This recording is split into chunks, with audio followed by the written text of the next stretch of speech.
This is section 3.2, practice A. We're going to finish this up. We're going to do 23 through 27. So this multiple choice question says, what is the value of x in the diagram? Well, these angles, they do not have a relationship that we study. But notice how this acute angle is 50. Notice how this angle is obtuse. They can't be the same measure.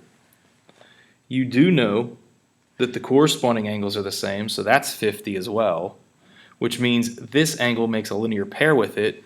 So the 3x minus 20 degree angle is 130 degrees. And that's because 50 and 130 add up to 180.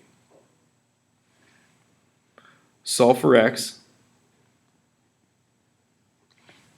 and you end up with 50. Just make sure you're answering the question correctly. Hello. I'm recording. Okay. I need a sign on my door.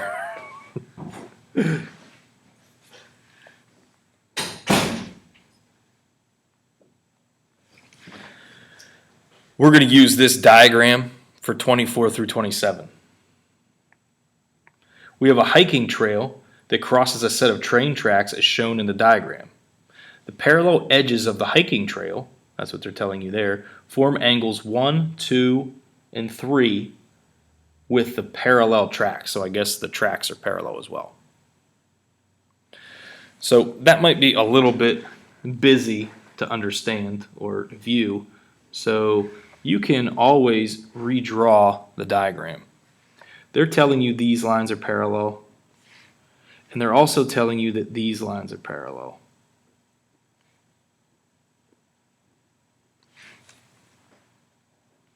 Your angles, I believe that's angle 1, that's angle 2, that's angle 3, and that's all we got.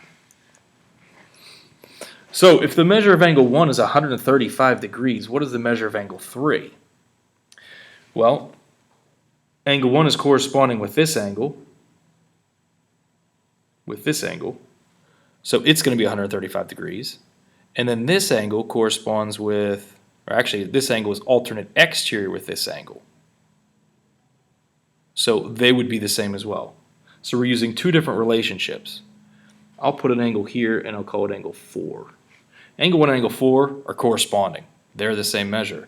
Angle 4 and angle 3 are alternate exterior. They're the same measure. So what do you know about angle 1 and angle 3? They're the same. You could also do the whole acute obtuse thing as well. If this is your obtuse angle measure, then all of the obtuse angles are going to have that same measure. That's kind of like a little trick, like a cheating way to do it, but it works. Number 25, the measure of angle 1 is 135 degrees. What's the measure of angle 2? Well, we already figured out that angle 3 is 135, so what's angle 2 going to be? It's going to be its supplement. What if the measure of angle 2 was 40? What would the measure of angle 3 be? Well, they're still supplements, so 140. What if the measure of angle 2 was 50? What would angle 1 be? Well, remember angle 2 and angle 1 are also supplements of each other. So if angle 1 is 50, if angle 2 is 50, then angle 1 is 130.